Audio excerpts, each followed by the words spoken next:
Assembly సమావేశాల్లో గత BRS సర్కార్కు భిన్నంగా కాంగ్రెస్ ప్రభుత్వం తన విధానాలను అమలు చేస్తున్నది. ప్రతిపక్షాలకు మాట్లాడేందుకు టైం ఇస్తున్నామనే సంకేతం ప్రజల్లోకి వెళ్లేలా వ్యవహరిస్తున్నది. ఆపోజిషన్ సభ్యులకు ఎక్కువసేపు మాట్లాడేందుకు అవకాశం ఇస్తుండడమే ఇందుకు నిదర్శనమని లెజిస్లేటివ్ ఎక్స్పర్ట్ చెబుతున్నారు. ప్రజా పరిపాలనలో ఇది ఒక మంచి పరిణామంగా రాజకీయ విశ్లేషకులు స్పష్టం చేస్తున్నారు. ఆపోజిషన్ సభ్యులకు అవకాశం ఇస్తూనే టైం వేస్ట్ కాకుండా కాంగ్రెస్ తగినన్ని జాగ్రత్తలు తీసుకుంటున్నదని ఆ పార్టీ సీనియర్ నాయకులు చెప్తున్నారు. దీంతో పాటు మధ్య మధ్యలో క్లారిఫికేషన్ సమయాన్ని అదనంగా ఇస్తున్నామని కాంగ్రెస్ నేతలు వివరిస్తున్నారు. తమ ప్రభుత్వానికి ప్రతిపక్షాల సహేతుకమైన సలహాలు, సూచనలు అవసరమని స్వయంగా సీఎం రేవంత్ రెడ్డి అసెంబ్లీ సాక్షిగా ప్రకటించారు.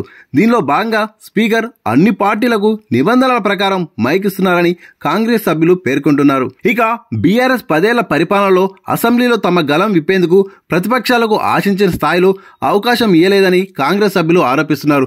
ప్రభుత్వ తప్పిదాలు, ప్రజల కష్టాలను వివరించేందుకు ప్రయత్నించినా గత ప్రభుత్వం తమ గొంతు నొక్కేందుకు అనేక సార్లు ప్రయత్నించిందని కాంగ్రెస్ పార్టీ సీనియర్ సభ్యుడొకరు తెలిపారు. కొన్నిసార్లు మార్షల్స్ పెట్టి మరీ బయటికి పంపించిన చరిత్ర బీఆర్ఎస్ దని కాంగ్రెస్ సీనియర్ ఎమ్మెల్యేలు మండిపడ్డారు. సలహాలు, సూచనలు ఇచ్చేందుకు ప్రయత్నించినా గత సీఎం వ్యంగ్యంగా విమర్శించారని కాంగ్రెస్ నేతలు గుర్తు చేశారు. కానీ తమకు అలాంటి ఉద్దేశం లేదని, ప్రజాస్వామ్యంలో ప్రతిపక్ష పార్టీల సలహాలు, సూచనలు అవసరమని కాంగ్రెస్ నేతలు పేర్కొంటున్నారు. ఇక అసెంబ్లీలో కేసీఆర్ గతంలో వ్యవహరించిన తీరును తాను అవలంబించకూడదని సీఎం రేవంత్ రెడ్డి ముందుకు సాగుతున్నారని కాంగ్రెస్ నేతలు వివరిస్తున్నారు. తాజా అసెంబ్లీ సమావేశాల్లో ప్రతిపక్షాలు విమర్శిస్తున్నా సీఎం చాలా హుందాగా స్పష్టమైన సమాధానం ఇస్తున్నారని కాంగ్రెస్ నేతలు అభిప్రాయం వ్యక్తం చేస్తున్నారు. సీఎం రేవంత్ రెడ్డి కొత్త ట్రెండ్ను సృష్టిస్తున్నారని కాంగ్రెస్ లీడర్లు పేర్కొంటున్నారు. సొంత ఎమ్మెల్యేలు లేచి ప్రతిపక్షాలతో ఫైట్ చేస్తున్నా సీఎం రేవంత్ రెడ్డి వారిని వారిస్తున్నారని ఓ ఎమ్మెల్యే చెప్పారు.